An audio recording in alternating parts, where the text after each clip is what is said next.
Hello, and welcome back to Infidelity Tales Lab. We're grateful for each view and comment.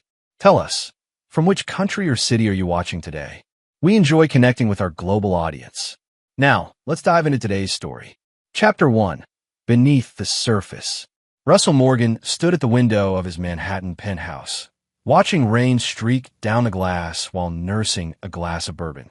At 42, he had built Apex Security from nothing into one of the country's premier private security firms. The view overlooking Central Park represented everything he'd sacrificed for. The countless 16-hour days, the missed holidays, the deferred dreams of a family. His phone buzzed. A message from Vanessa. Girls are loving Myrtle Beach. Don't wait up all weekend. Russell stared at the message, his jaw tightening. 12 years of marriage had taught him to read between Vanessa's lines. The exclamation points, the deliberately casual tone, all calculated to discourage him from asking questions. Bullshit, he muttered, downing the bourbon. Their marriage had been rocky for the past 2 years. The passion had cooled, conversations reduced to logistics and schedules. Russell had tried date nights, surprise gifts, even suggesting therapy. Vanessa had dismissed it all as unnecessary. We're fine, she'd insist. Just busy. Russell's friend Derek Powell, head of digital forensics at Apex, had called him earlier that day. Man, I hate being the one to tell you this, but something's off. That tracker app you installed on Vanessa's phone for emergencies? It shows her at the Ocean View Lodge in Montauk, not Myrtle Beach. Russell had sat with this information all day, turning it over in his mind, remembering the hushed phone calls that ended when he entered rooms, the new lingerie he never saw her wear, the late nights at work events. His thoughts drifted to Vanessa's sister, Pamela Davis. Pamela had never liked him, always whispering in Vanessa's ear at family gatherings. When Russell entered a room, their conversations would halt, replaced with plastic smiles. Then there was his younger brother, Gabriel. 3 years Russell's junior. Gabriel had never quite found his footing in life.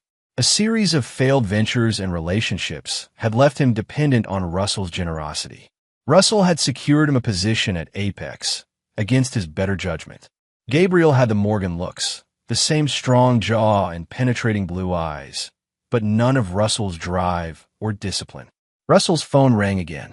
His operations director, reporting a security breach at a client's Sacramento facility. After giving instructions, Russell made a decision. He opened his laptop and booked a flight to Montauk for early the next morning. Then he called his most trusted team member. Lisa, I need a favor. Discreetly.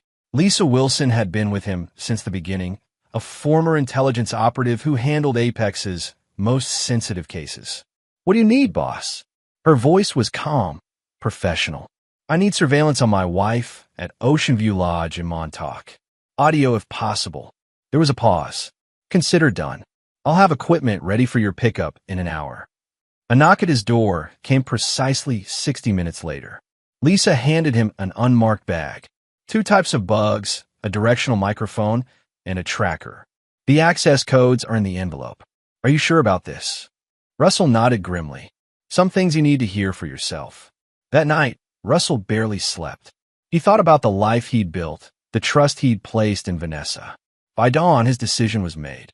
If his suspicions were confirmed, there would be no confrontations, no messy divorce, no public humiliation.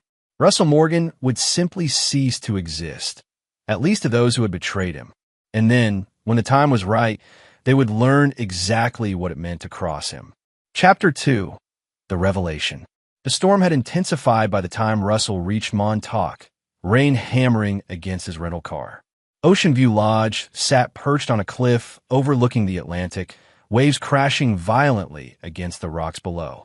Russell parked a quarter-mile away and approached on foot, the bag of surveillance equipment slung over his shoulder.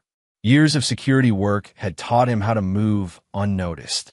He checked in under a false name, requested a room far from the beachside where Vanessa would likely be staying. In his room, Russell unpacked Lisa's equipment and checked his phone. Derek had texted him Vanessa's exact room number and a digital key. Sometimes having a security company had its advantages. Room 412, Russell muttered, slipping the small audio bugs into his pocket. The hallway was deserted. Russell approached room 412, listening for any sounds within. Silence. He swiped the digital key, holding his breath as the lock clicked open. The room was empty, but showed clear signs of occupation. Vanessa's favorite perfume lingering in the air, her designer luggage open on the luggage rack. Russell worked quickly, placing bugs in strategic locations, one near the nightstand, another by the sitting area. He was about to leave when he noticed a folder on the desk. Opening it revealed printouts of his life insurance policy, a $5 million policy he'd taken out years ago with Vanessa as the beneficiary.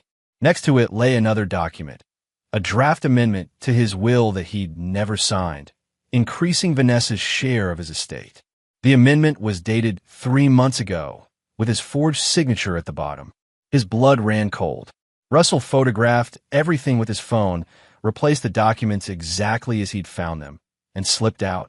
Back in his room, he connected the receiver to Lisa's bugs and waited. It was nearly 6 hours later when his patience was rewarded. The door to room 412 opened, multiple voices filtering through his headphones. God, I needed this weekend. Vanessa's voice, slightly slurred. You've earned it, dealing with Russell's moods all year. That was Pamela. Russell's grip tightened on his bourbon as he listened to them discuss their weekend plans. Then he heard it, the scrape of a balcony door opening, followed by Vanessa's voice growing fainter as she stepped outside. I packed his favorite champagne. Too bad the workaholic couldn't tear himself away from the office. A male voice, not immediately recognizable. Russell adjusted the receiver's volume, feeling sick as he heard Vanessa laugh. Let me grab my phone and take a picture of this view, Pamela said. A few moments passed, and then Russell heard the conversation that would change everything. After driving 10 hours through stormy weather to surprise my wife at her girls' beach weekend, the male voice mocked. I walked in with her favorite champagne and heard her say, if he disappeared, that insurance policy would set me up for life. Laughter.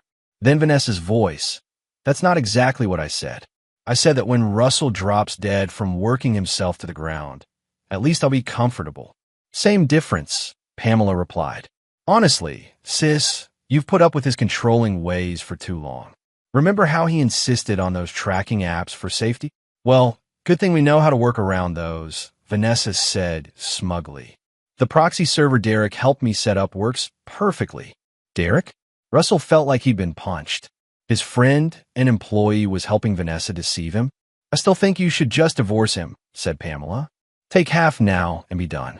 And give up half of everything instead of all of it later. Besides, divorce is messy. This way is cleaner. And then you could finally date his brother guilt-free. Pamela laughed.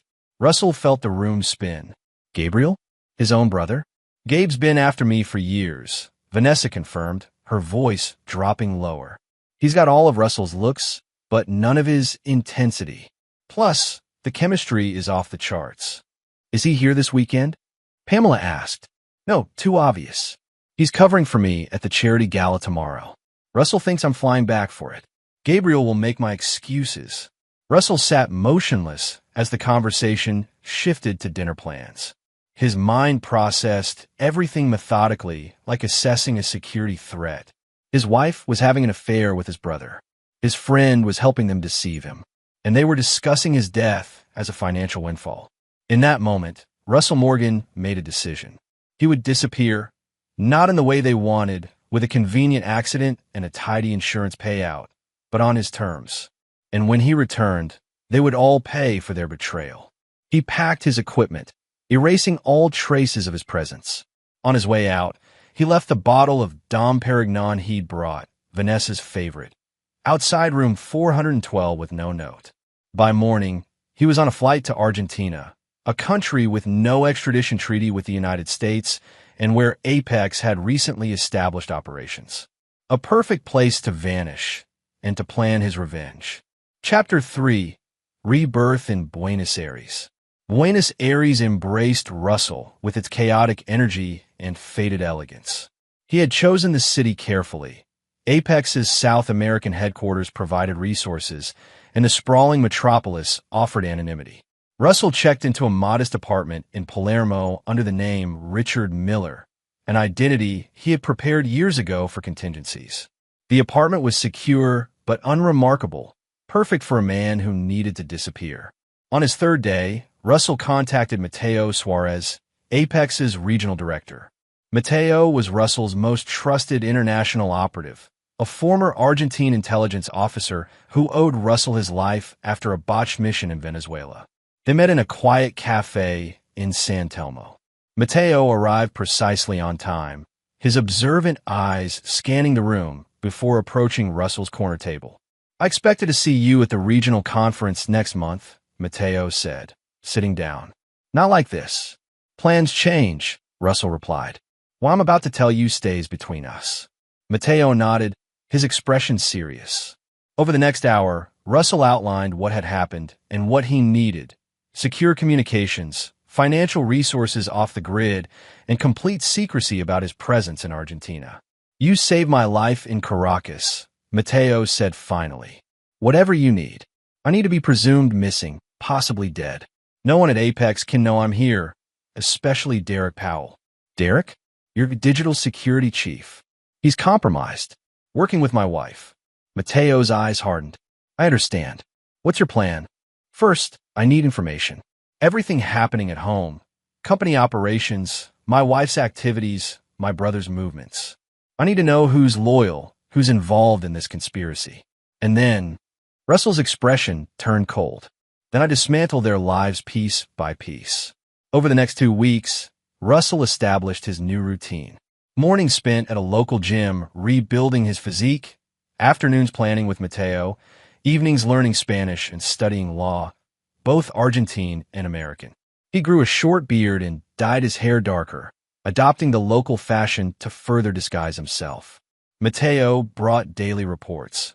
Vanessa had reported Russell missing after he failed to return from what she claimed was a business trip. Derek Powell had been appointed interim CEO of Apex. Gabriel was publicly devastated, leading the search efforts, and privately consoling Vanessa.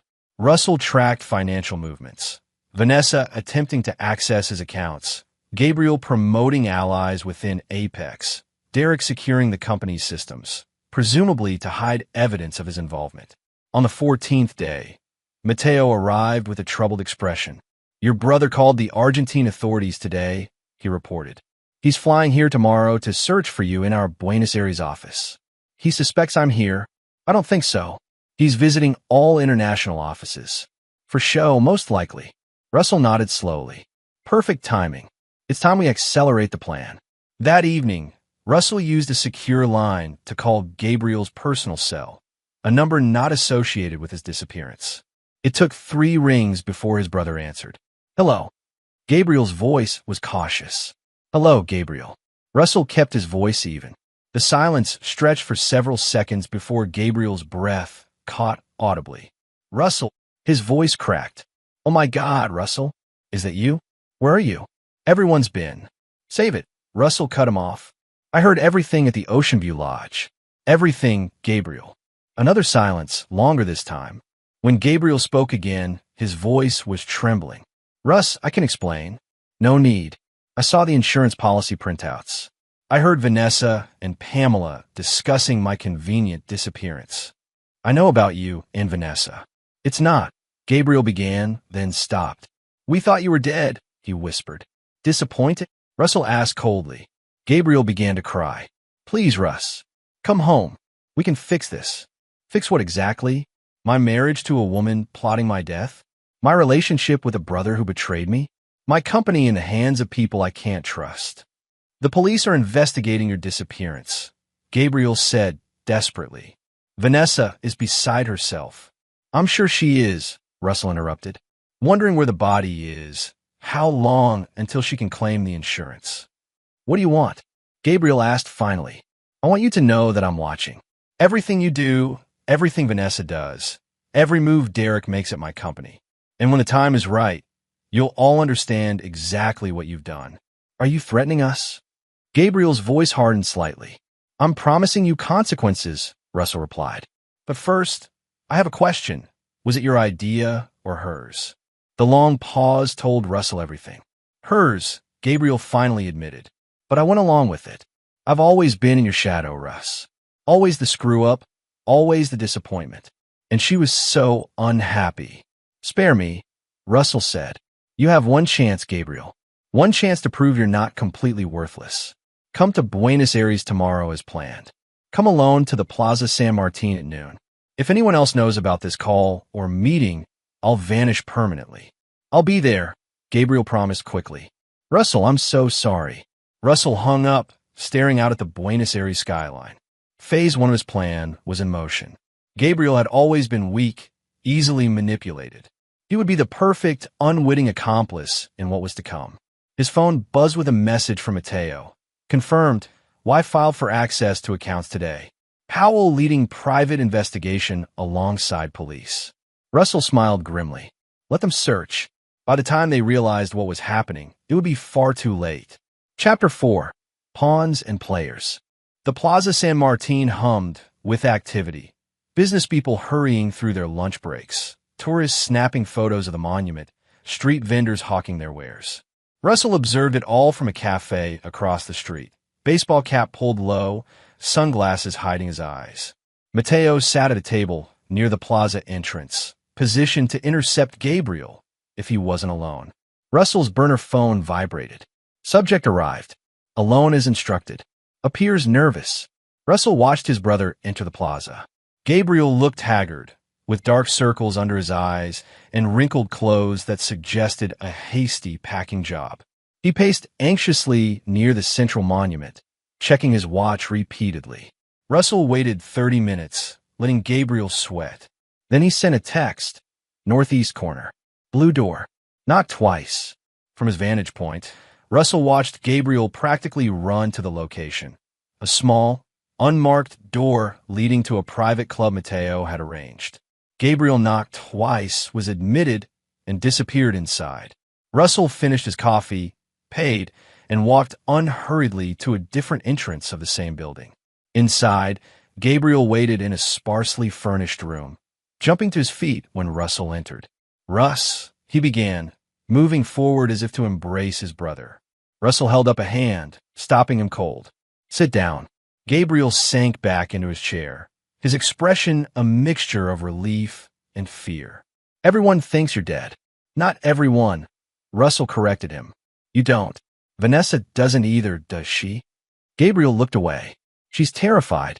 Not knowing is worse than confirming I'm dead, so she can collect the insurance. Russell finished. Tell me about the policy, Gabriel.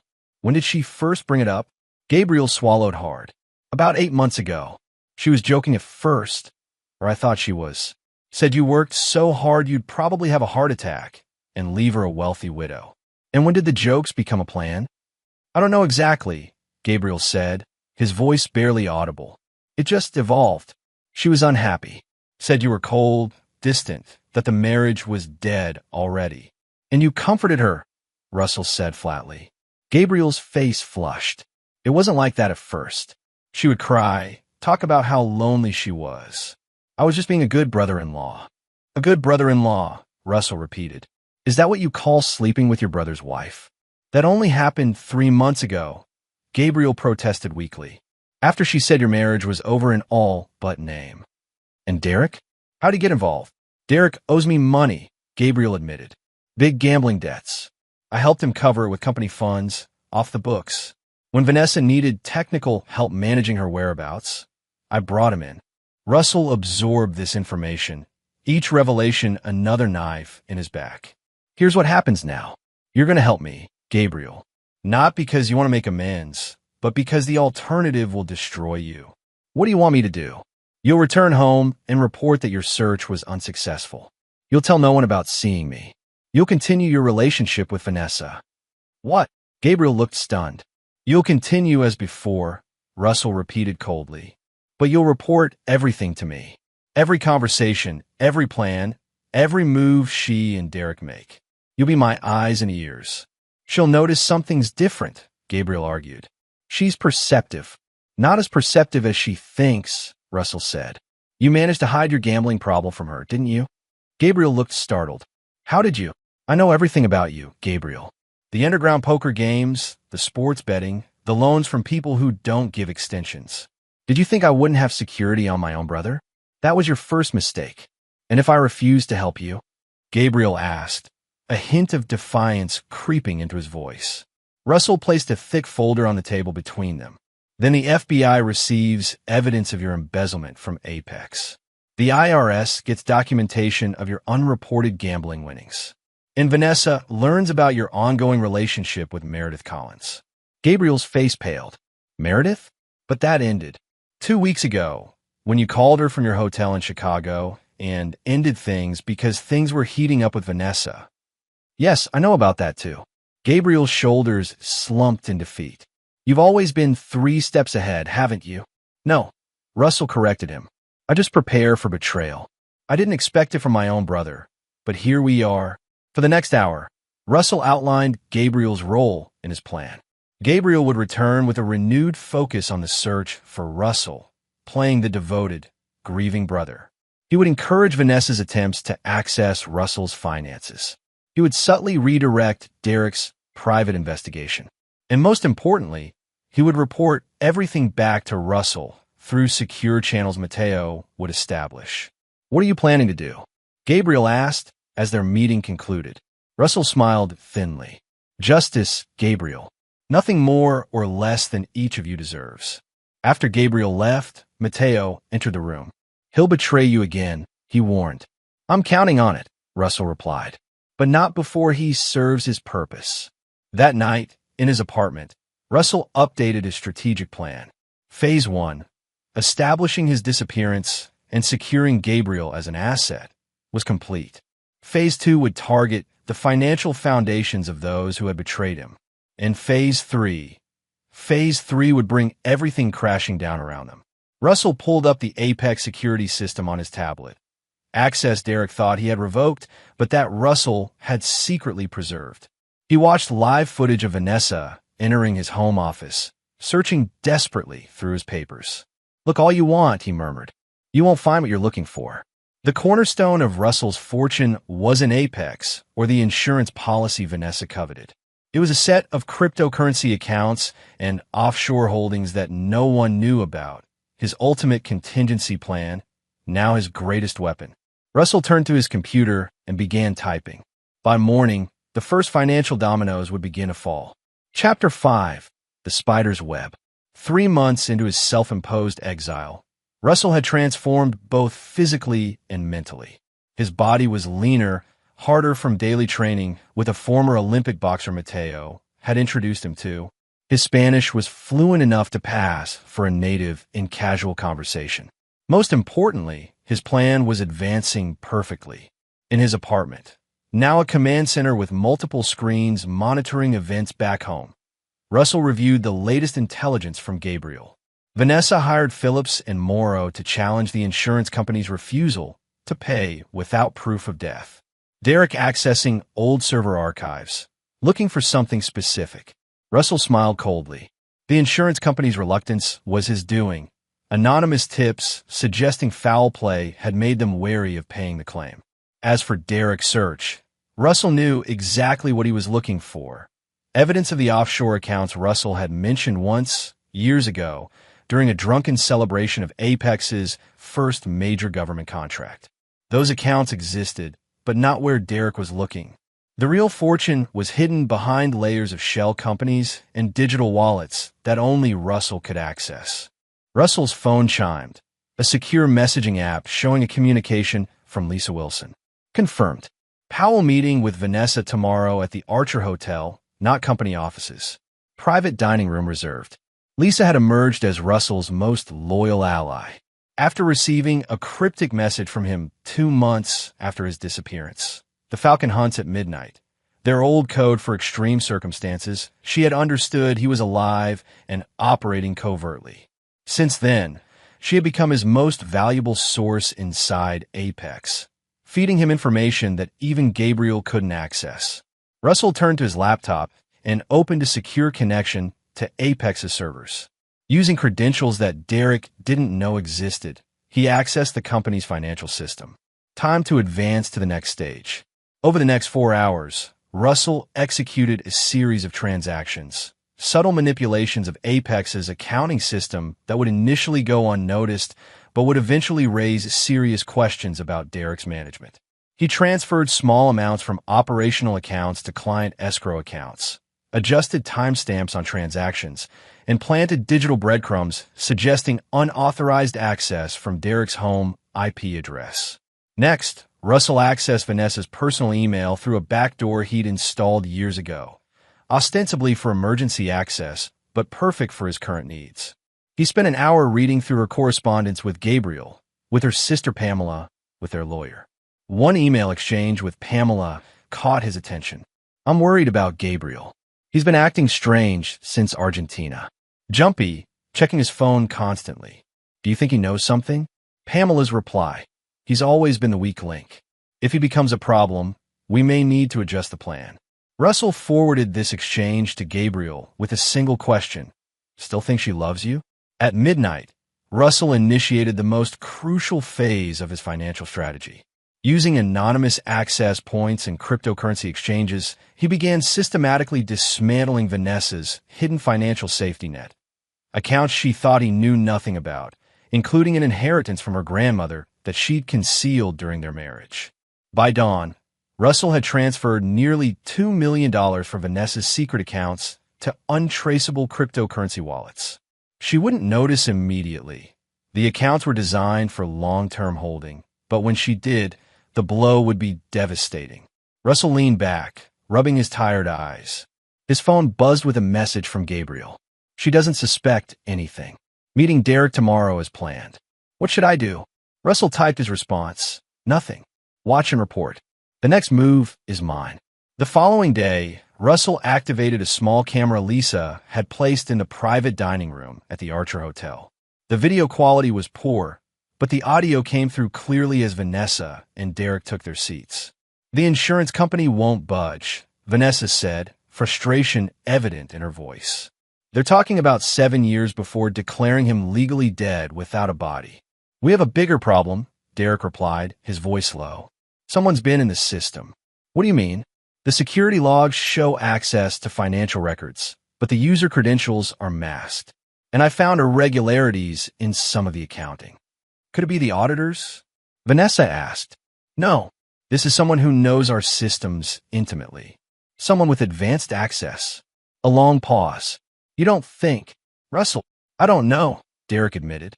"It seems impossible, but—" "Find out," Vanessa snapped. "If he's alive, if he knows what we planned, just find out." Russell smiled grimly. Let them chase shadows while he continued dismantling their world piece by piece. That evening, as part of his daily routine, Russell video called Mateo to discuss progress. "Your wife accessed her grandmother's account today," Mateo reported. "She knows the money is gone." "Good," Russell nodded. "And the other matter?" "In progress. Our investigator has located the witness you requested, the nurse who treated Gabriel after his accident last year. She confirms it wasn't a mugging as he claimed. He was beaten by men he owed money to." "Perfect," Russell said. "Make sure she's available to testify when needed." After ending the call, Russell opened his personal journal, a habit he'd maintained since childhood. He wrote, "Day 97 of exile. The pieces are moving on the board exactly as planned. Gabriel is trapped between loyalty to me and fear of Vanessa. Derek is beginning to sense the noose tightening, but doesn't know from which direction the threat comes. And Vanessa is finally learning that her actions have consequences. Tomorrow begins the next phase. Not just financial pressure, but psychological warfare. By the time I return to claim what's mine, they will have destroyed each other." Russell closed the journal and walked to the window overlooking Buenos Aires. The city had become home in a strange way, a place of rebirth and reinvention. Part of him had found peace here, away from the betrayal and lies. But peace wasn't what he sought. Justice was, and justice required his return. Chapter 6, Fault Lines. The exclusive Boston restaurant hummed with quiet conversation and the gentle clink of fine china. Vanessa Morgan sat across from her sister Pamela, picking at her salad without appetite. "You look terrible," Pamela observed bluntly. "When was the last time you slept?" "I don't know," Vanessa admitted. "The nightmares keep getting worse." I'm in the house, alone, and I hear Russell's voice calling my name from every room, but I can't find him. It's guilt, Pamela said, lowering her voice. We never actually did anything to him, Van. He disappeared on his own. But we talked about it, Vanessa whispered. We wish for it. And now $2 million is missing from Grant's account. Derek says someone's been accessing Apex's systems, and Gabriel's acting like he's seen a ghost.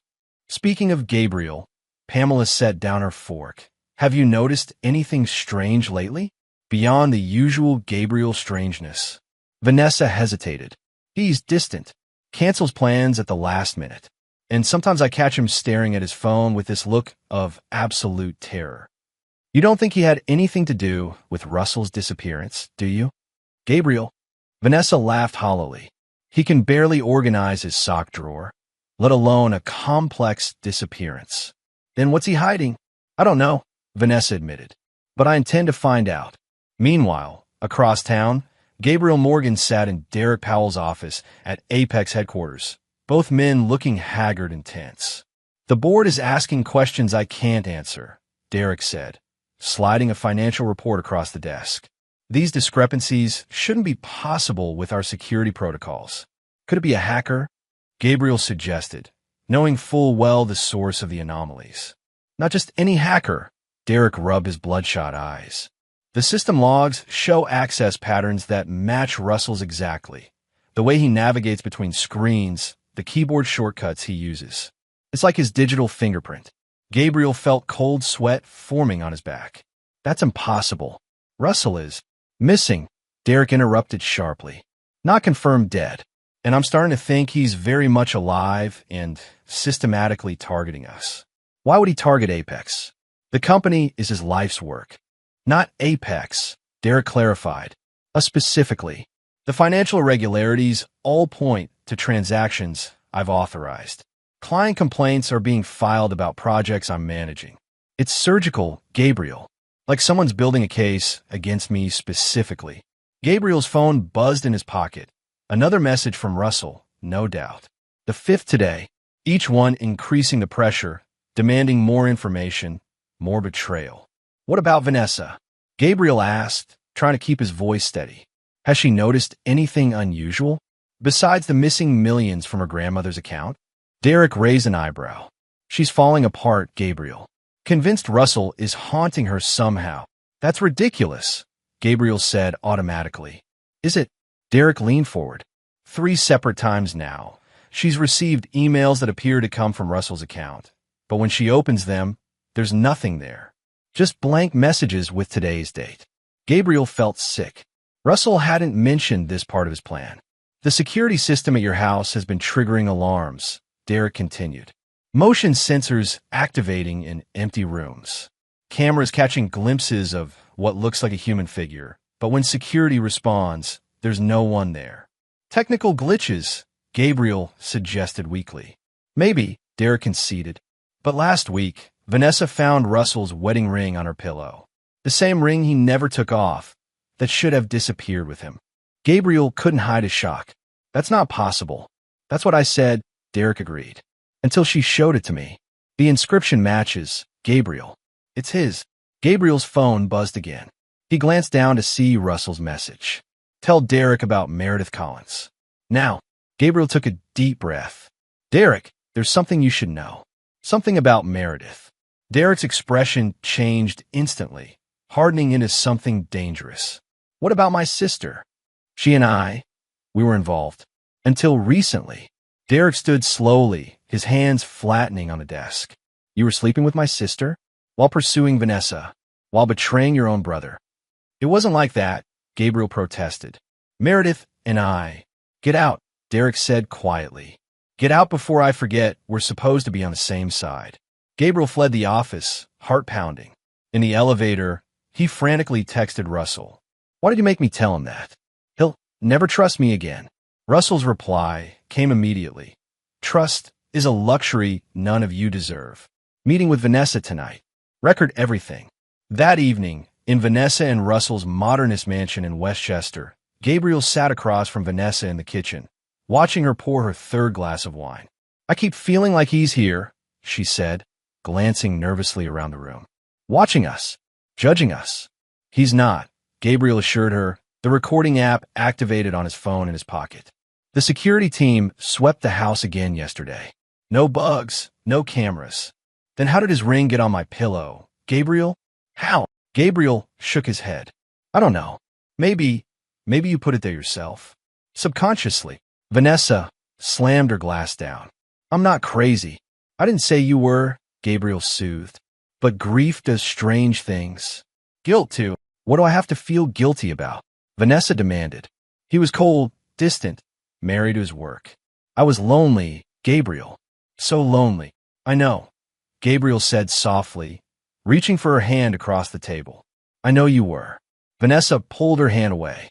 Derek thinks Russell is alive, that he's systematically targeting us. That's paranoid, Gabriel said, even as he silently agreed with Derek's assessment. Is it? Vanessa stood, pacing the kitchen. The missing money, the system's breaches, the emails, the security system, it all feels coordinated. And who else would have access to his ring? If he were alive, why wouldn't he just confront us? Gabriel argued. Russell was never one for elaborate schemes. Wasn't he? Vanessa laughed bitterly. The man built a security empire by outthinking everyone else. If he wanted to destroy us, he wouldn't just burst in with accusations. He'd dismantle our lives piece by piece. What are you saying? I'm saying we need to be prepared. Vanessa's eyes had a feverish gleam. If he is alive, if he does know everything, we need protection. What kind of protection? Vanessa lowered her voice. The permanent kind. Gabriel felt the blood drain from his face. You can't be serious. Dead serious, Vanessa replied. I've already spoken to someone. A connection through Pamela's ex-husband. If Russell is alive and coming for us, we need to find him first. This is insane, Gabriel protested. We're talking about my brother. The brother you betrayed by sleeping with his wife. Vanessa countered coldly. The brother whose company you helped undermine? That ship has sailed, Gabriel. We're in this together now. Gabriel's phone buzzed in his pocket. He knew without looking that it was Russell, perhaps even listening live to this conversation. I need some air, he said abruptly, standing. This is too much. Decide whose side you're on, Gabriel, Vanessa called after him as he headed for the door. If Russell is alive, there's no middle ground anymore. Outside in his car, Gabriel played the recording back, hands shaking. Then he forwarded it to Russell with a simple message. She's planning to kill you if you return. I never agreed to this. Russell's reply came minutes later. You never agreed to a lot of things, brother. But you did them anyway. Phase 3 begins tomorrow. Be ready. Gabriel stared at the message, wondering what fresh hell Phase 3 would bring. Whatever Russell was planning, it was clear that none of them, not Vanessa, not Derek, and certainly not Gabriel himself, would emerge unscathed. In Buenos Aires, Russell closed his laptop after listening to Gabriel's recording of Vanessa. His face showed no emotion, but inside a cold fury burned. She had moved from wishing him gone to actively planning his murder. Perfect, he murmured. Now he had everything he needed to spring the trap. Chapter 7. The Return.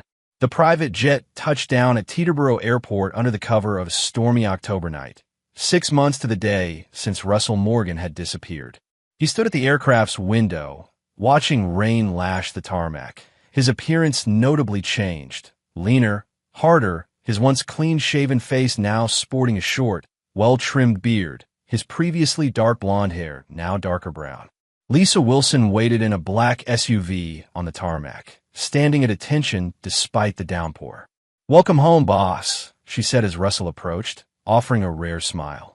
The pieces are in place. Any complications? Russell asked as they settled into the vehicle.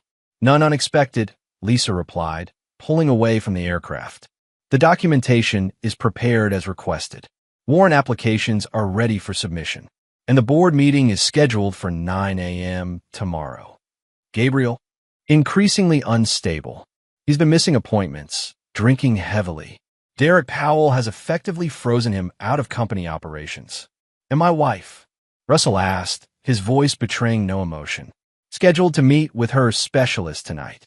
We have audio and video surveillance in place. The exchange should occur at approximately 11 p.m. Russell checked his watch.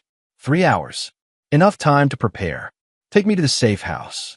The safe house, a luxury penthouse in downtown Manhattan registered to one of Russell's shell companies, had been prepared according to his specifications.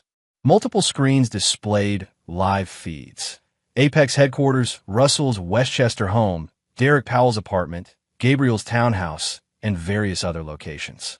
Russell showered and changed into a custom-tailored suit, armor for the battle ahead. When he emerged, Lisa was coordinating with a team via secure communications. Status reports? Russell asked. FBI team is on standby, awaiting your signal, Lisa confirmed. NYPD tactical unit positioned near the Morgan residence. SEC investigators ready to move on the financial evidence. Everything is green.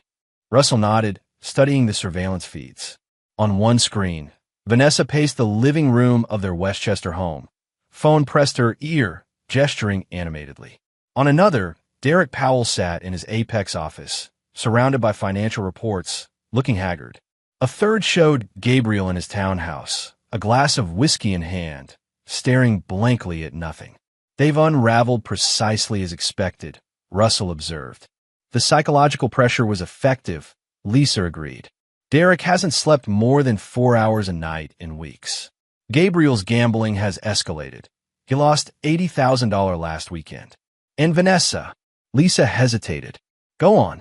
She's been meeting with a man we've identified as Anton Korolov, a former Russian military contractor with ties to organized crime. Their conversations, while coded, clearly indicate an arrangement for eliminating someone. Me, Russell said calmly. Yes. The meeting tonight is to finalize payment and details. Russell checked his watch again. It's time. Initiate Operation Homecoming. Lisa nodded and began issuing commands through her secure line. Russell turned to the largest screen, which showed a comprehensive timeline of events since his disappearance. Financial transactions, communications, meetings, all meticulously documented and cross-referenced. 6 months of planning, Russell murmured, for one night of reckoning. At precisely 10:45 p.m., Russell entered the service elevator of his Westchester home, using a key card that bypassed the security system. The house was quiet, the storm outside muffling any ambient sounds. Russell moved silently through the familiar spaces, noting the changes Vanessa had made in his absence. His photographs removed, his office door now locked, his presence systematically erased. He positioned himself in the hidden observation room adjacent to his former study, a secure space Vanessa knew nothing about, designed during the house's construction for emergency situations. Through one-way glass, he would witness the meeting about to take place. At 10:58 p.m., the security system chimed, announcing a visitor. Russell watched on the internal monitor as Vanessa admitted Anton Korolov, a broad-shouldered man with cold eyes and a precise manner. You weren't followed? Vanessa asked immediately. I am professional, Korolov replied, his accent thick. No one follows. Vanessa led him to the study, directly into Russell's line of sight. She opened a wall safe, not the main one Russell had installed, but a secondary one she had added recently, and removed a thick envelope. Half now, half when it's done, she said, handing it to Korolov. As agreed, Korolov counted the money methodically. And target is in Buenos Aires, yes? According to our information, Vanessa confirmed. I've included his last known address and daily routine. He's using the name Richard Miller. Very good. And you understand, when this is done, no contact between us again. Of course, Vanessa nodded. How will I know when it's complete? You will see in news, Korolov said simply. American businessman, tragic accident in Argentina. Very sad. Russell's phone vibrated silently. A message from Lisa. FBI in position. Ready on your signal. Russell typed his response. Execute. Precisely 30 seconds later, the house's security system blared as FBI agents surrounded the property. Through the observation window, Russell watched Vanessa and Korolov freeze in panic. What is happening? Korolov demanded, reaching inside his jacket. FBI, don't move. The command blasted through the house's speaker system, Russell's remote activation of the security protocol. Russell stepped out of his hiding place as armed agents burst into the study, weapons trained on Vanessa and Korloff. "Hello, Vanessa," Russell said calmly. "Planning a trip to Argentina?" Vanessa's face drained of color, her eyes widening in shock and horror. "Russell? How, you're alive?" "Disappointed?" he asked, echoing the question he'd posed to Gabriel months ago. "Mr. Morgan," the FBI team leader nodded respectfully. "As requested, we've secured the subjects and the evidence." "Thank you, Agent Calloway," Russell replied.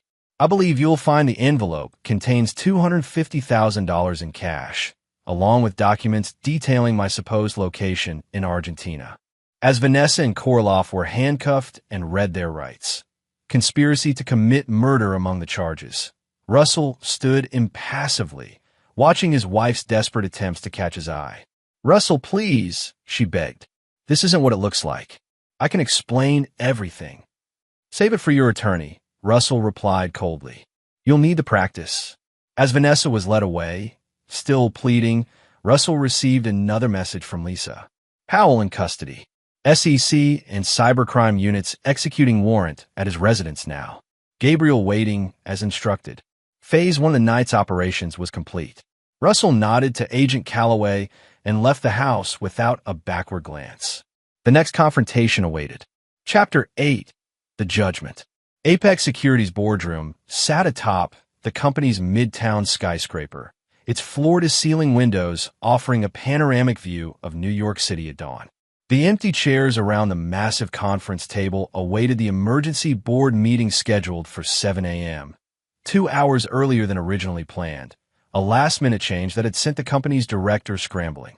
Russell stood at the window, watching the city awaken, Lisa Wilson at his side reviewing final preparations on her tablet. "The files have been distributed to all board members' secure emails," she confirmed. "Financial documentation, surveillance records, sworn statements from the whistleblowers inside the company.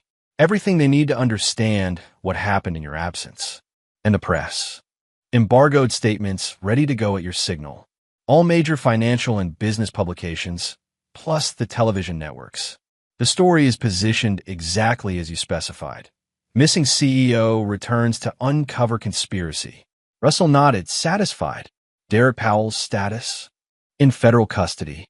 No bail hearing until tomorrow. The evidence of financial crimes was substantial. And my wife? Also in custody. The assassination plot charges are being processed. Her sister Pamela is being questioned as a person of interest." Russell checked his watch. It's time for the final piece. At precisely 6:30 a.m., Gabriel Morgan was escorted into the boardroom by security. He looked terrible, unshaven, bloodshot eyes, hands trembling slightly. He stopped short at the sight of Russell. "So it's really true," he said hoarsely. "You're back from the dead." "I was never dead, Gabriel," Russell replied evenly. "Just watching, learning the full extent of the betrayal."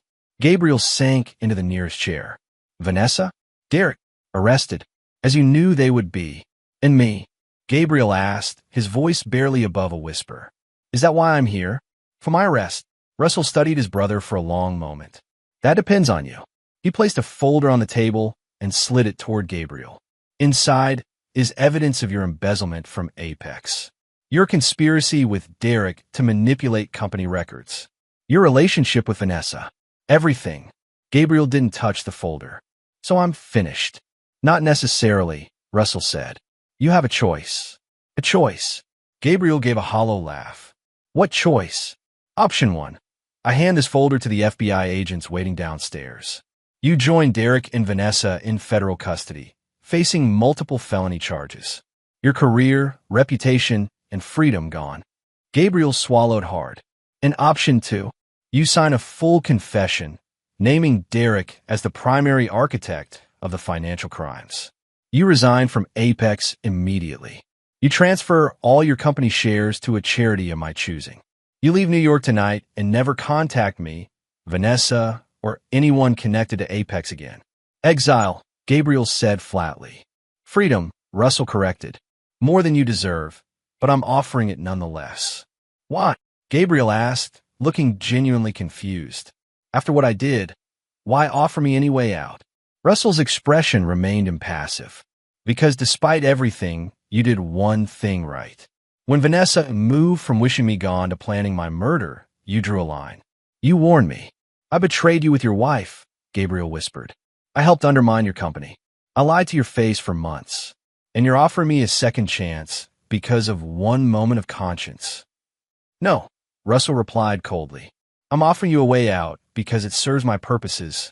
Your confession implicating Derek strengthens the case against him. Your disappearance from New York removes a painful reminder of betrayal.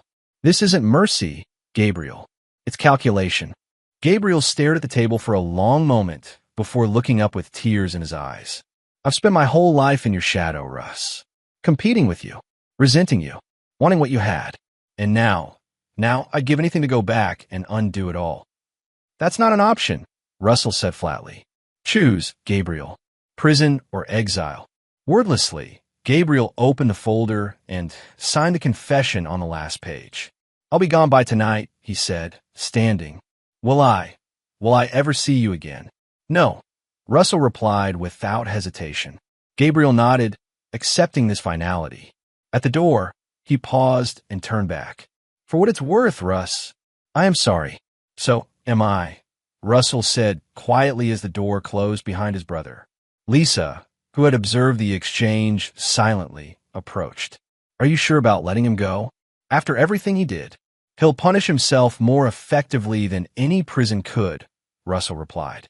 In this way, his testimony against Derek and Vanessa remains voluntary, more credible to a jury. By 7 a.m., the boardroom had filled with Apex's directors, men and women visibly shocked by Russell's reappearance and the overnight arrest of the company's interim CEO and the founder's wife. Russell stood at the head of the table, commanding the room with his presence. Ladies and gentlemen, thank you for coming on such short notice. As you can see, reports of my demise were greatly exaggerated. Nervous laughter rippled through the room.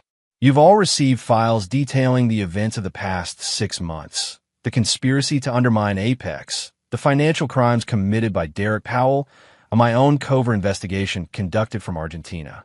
I'm prepared to answer your questions, but first, let me be clear about the path forward. For the next hour, Russell outlined his plan to stabilize the company, address the legal challenges ahead, and reassure clients and shareholders.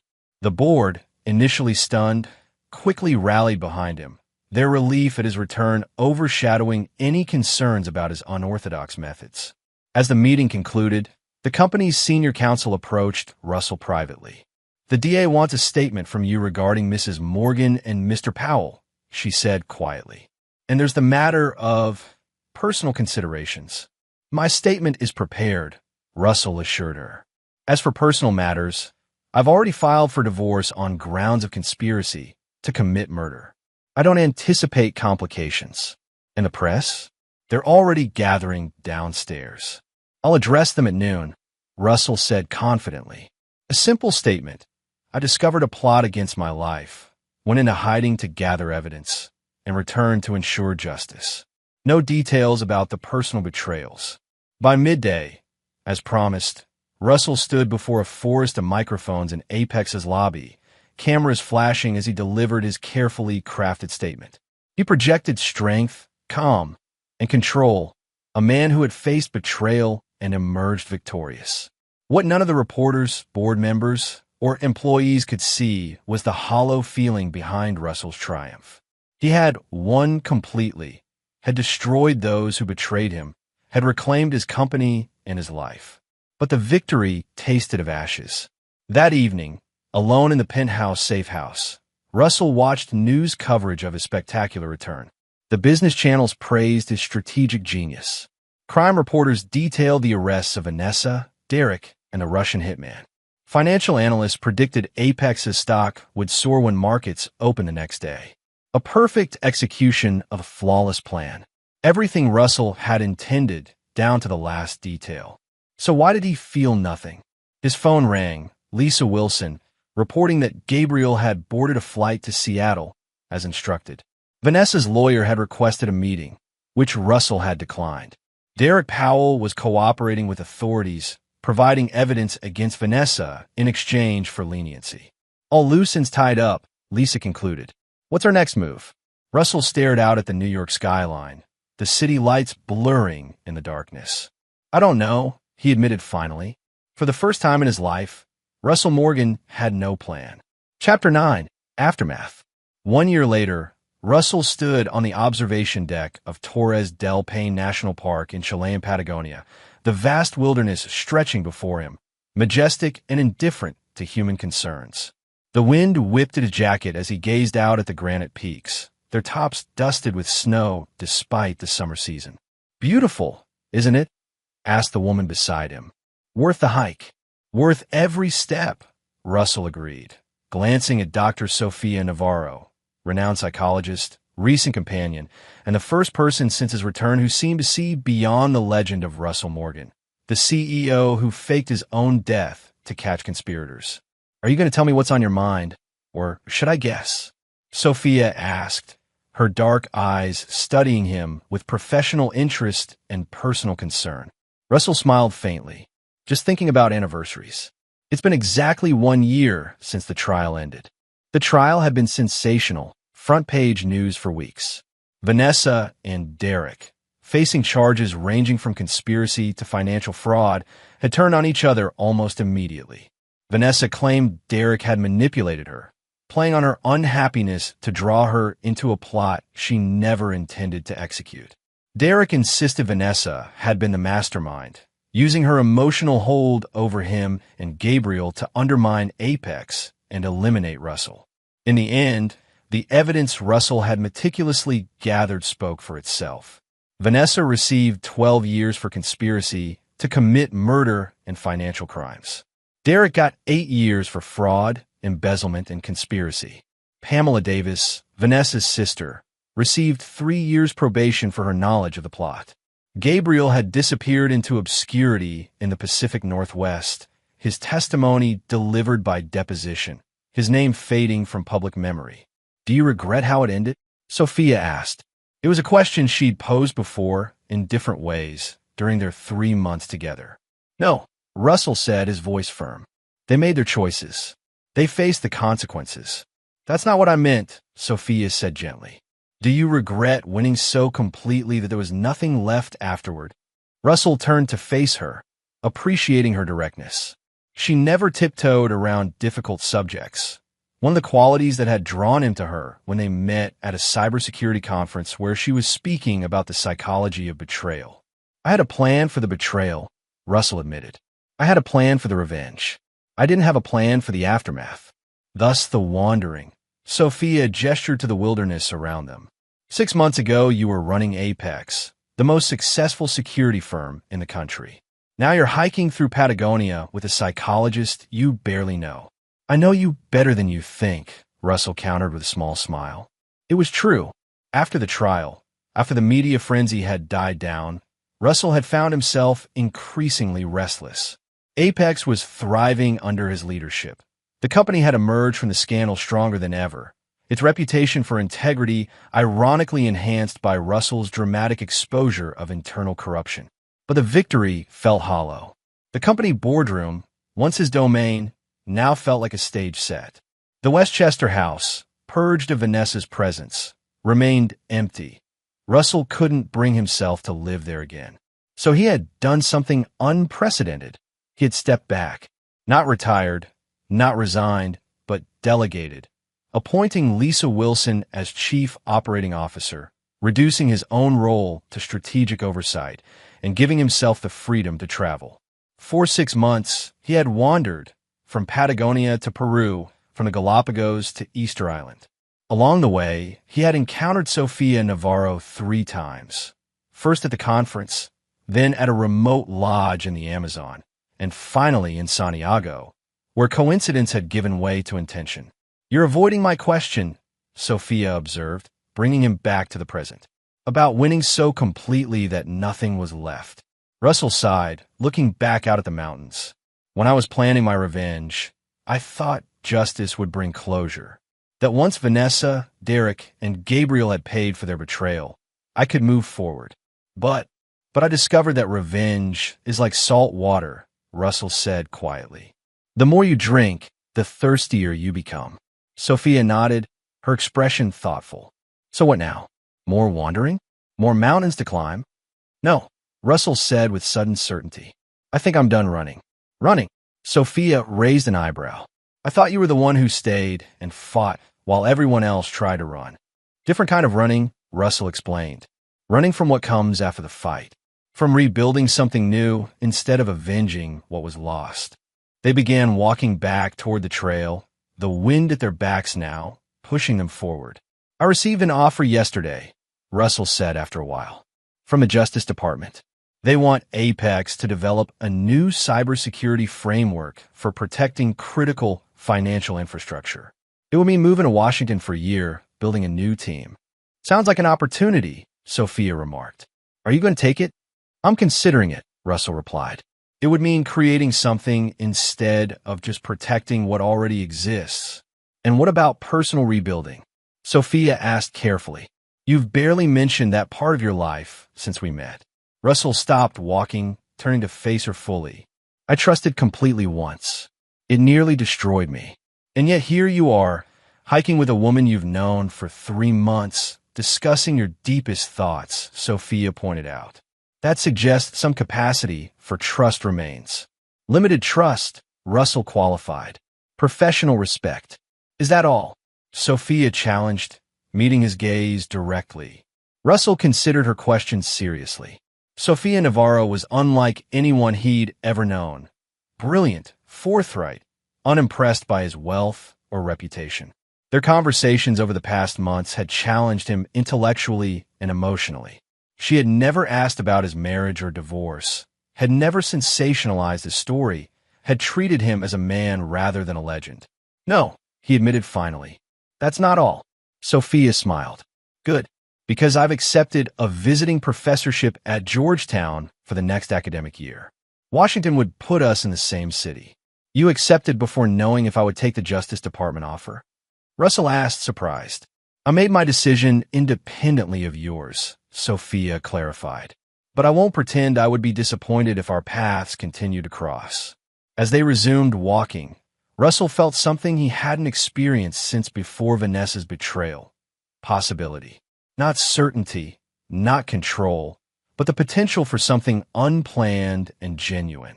By the time they reached the base of the trail, Russell had made his decision. He would accept the Justice Department offer. He would move to Washington. He would see where this connection with Sophia might lead. Not because it was part of a master plan, but precisely because it wasn't. 6 months later, Russell stood in his Georgetown townhouse, reviewing security protocols for the Federal Reserve's new digital banking platform on his tablet. Outside, snow fell softly on the Capitol, the winter evening peaceful and quiet. His phone buzzed with a notification from Apex's secure messaging system. Lisa Wilson, providing her weekly update from New York headquarters. Bloomberg reporting Vanessa's appeal denied. Sentence stands. Also, intelligence suggests Gabriel has left the country. Facial recognition caught him boarding a flight to Australia last week. Russell acknowledged the message without emotion. Vanessa's legal maneuvers had become background noise, desperate attempts to reduce her sentence that courts consistently rejected. As for Gabriel, Russell had long ago stopped tracking his movements. Australia was as good a place as any for his brother's exile. The front door opened, bringing a swirl of snowflakes and Sophia's voice. If this keeps up, they'll close the university tomorrow, she called from the entryway. Would that be so terrible? Russell asked, setting aside his tablet. A day of forced rest. Sophia appeared in the doorway, snow melting in her dark hair, her cheeks flushed from the cold. For a workaholic like you, it might be exactly what the doctor ordered. She crossed him, examining the tablet he'd set down. Federal Reserve again? I thought that project was nearly complete. The framework is, Russell confirmed. But implementation never ends. Security is ongoing vigilance. Speaking of vigilance, Sophia said, her tone shifting slightly, there was a reporter waiting outside my office today, asking about you, about us. Russell frowned. Which publication? She said Vanity Fair, working on a retrospective about the case of the vanishing CEO, as she called it. It's been 18 months, Russell said with irritation. Don't they have fresh scandals to cover? Apparently your story has enduring appeal, Sophia quoted with a slight smile. I told her I don't discuss my personal life. Thank you, Russell said sincerely. Their relationship had remained private, not secret, but personal, protected from the media circus that still occasionally surrounded Russell's name. She did say something interesting, though, Sophia added, watching Russell carefully. She claimed to have interviewed Gabriel recently. Russell stilled. Did she elaborate? Only that he's writing a memoir about growing up in your shadow, about the conspiracy, about his regrets. Sophia studied his reaction. Does that bother you? Russell considered the question honestly. A year ago, even 6 months ago, the idea of Gabriel profiting from his betrayal would have infuriated him. Now, he found himself surprisingly indifferent. No, he realized aloud. Gabriel's story is his to tell. Mine is mine. Sophia nodded approvingly. That's growth, being able to let go of controlling the narrative. Or maybe I've just found better things to focus on, Russell suggested, moving closer to her. Later that evening, as they shared dinner in the kitchen, Sophia raised a subject they'd circled for weeks. The Georgetown position ends in 3 months, she reminded him. I've had offers from Stanford and Columbia. Both excellent institutions, Russell noted, watching her carefully. Have you decided? That depends, Sophia said directly. The Justice Department project concludes around the same time. What are your plans? Russell set down his wine glass. Apex still needs leadership. Lisa has done an excellent job as COO, but eventually you need to decide if you're moving forward or backward, Sophia interrupted gently. Going back to Apex full-time would be returning to your old life. Not entirely, Russell disagreed. I'm not the same man who left. No, Sophia acknowledged. You're not. But is Apex what you want now? Or is it just the path of least resistance? It was a question Russell had been asking himself with increasing frequency. The Justice Department work had rekindled something in him. The satisfaction of building systems that protected people rather than just hunting threats. He had found unexpected fulfillment in mentoring the young team he'd assembled, in creating rather than avenging. I've been considering starting something new, he admitted. A foundation focused on cybersecurity education, helping small businesses and vulnerable populations protect themselves, using what I've learned for prevention rather than reaction. Sophia's face brightened. You haven't mentioned this before. It's been percolating, Russell explained. The idea of building something with a different purpose than Apex. Something that looks forward rather than backward, Sophia suggested. Exactly. And where would this foundation be based? She asked carefully. Russell smiled. That's flexible. San Francisco has a strong tech community. New York has financial connections. But personally, I've grown rather fond of Stanford's campus on my visits there. Sophia's expression softened with understanding. Are you saying what I think you're saying? I'm saying I'd like us to make our decisions together, Russell clarified. Not dependent on each other, but in consideration of each other. That's quite an evolution for someone who planned his revenge down to the minute, Sophia observed. Some things are better unplanned, Russell acknowledged. I've learned that from you.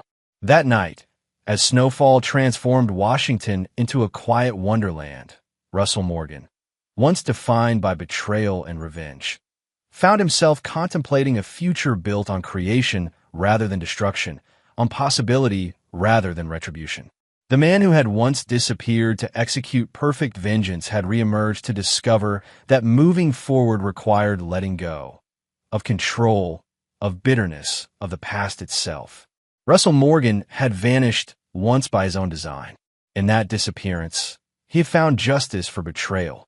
In his return, somewhat to his surprise, he had found something far more elusive, the chance to begin again. And there you have